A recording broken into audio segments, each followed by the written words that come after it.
Ash Lacroix here. Hey, I was just listening to a what's called Penn Sunday School. I was just sitting here while I'm doing some work, trying to work on budget, if you know what I mean. And I just came across this as I was going through SoundCloud. Thought I'd listen to it. Now I'm going to tell you the language is kind of rough in it. That's one that'll I don't want to say you have to overlook, but that's the case of Penn. And one of the discussions we've always had about Penn is where does he, what are some of his beliefs? And he'll tell you right off the bat that he's an atheist. And I can understand where he's come from, and he explains that quite well as to why he does believe that.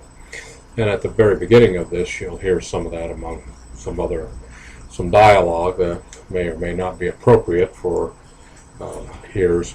But anyway, the issue is when he's talking is the issue of how Christians work and how individuals are.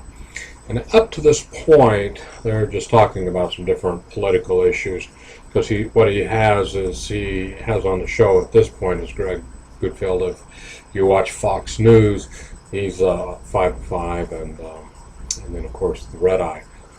And so he himself is an individual that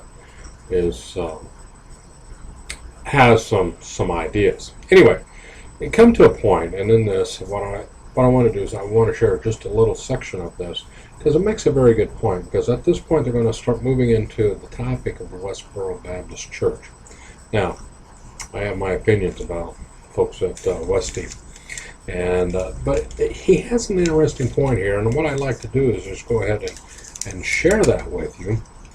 Just really just kind of make you think a little bit, because this is going to be a key thing, especially when we talk about rights and First Amendment rights particularly. So go ahead and just listen to this. Okay? Thing about political opinion and religious opinion is it's very hard to parody. If you try to parody real hardcore Christians, the Westboro Baptist Church is going to come in and kick your ass. They're going to be further gone than you ever could be. I'm here to defend those.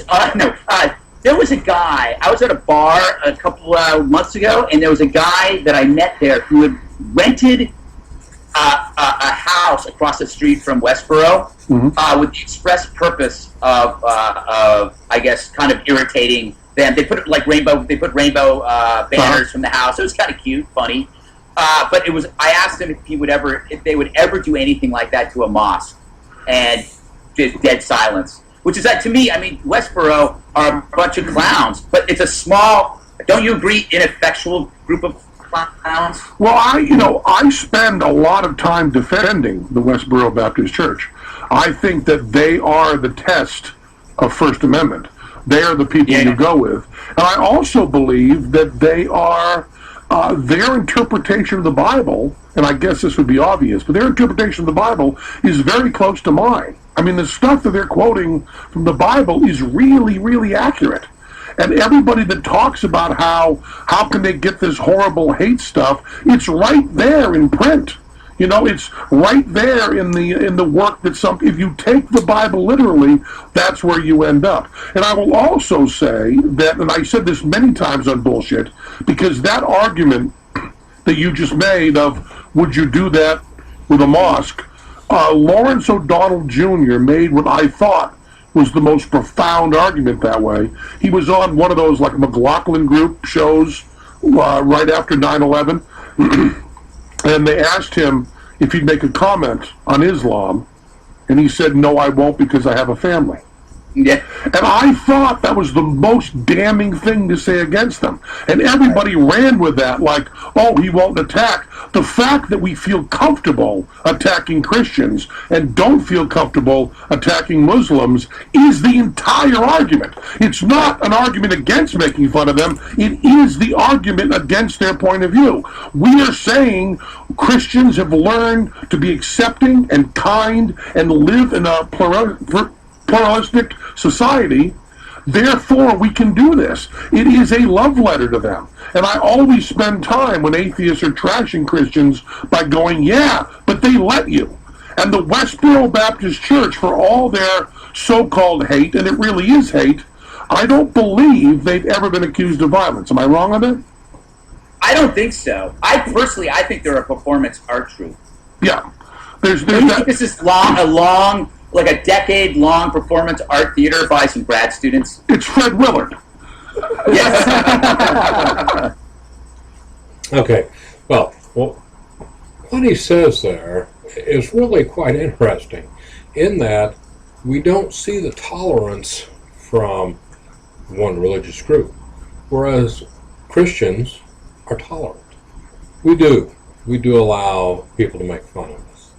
We do allow people to say things that really is inappropriate. But because we believe that people have that right, from a standpoint of our country, people can believe what they want and how they believe. Okay, the issue is when this one individual states that no, he wouldn't say anything because he has a family, and the issue is, just as Penn said, there's a difference between you're going to get hate mail versus, they're really kind of a love letter, basic idea there that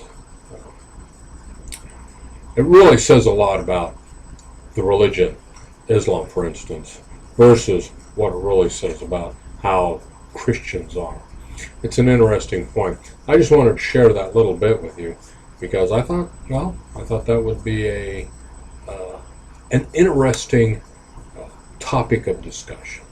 So with that, I'm going to let you go and you guys have a good day. By the way, it is Talk Like a Pirate Day as I record this. So, mateys, I want you to have a fantastic day out there as you grab your grogs and grab your meals and as you go about.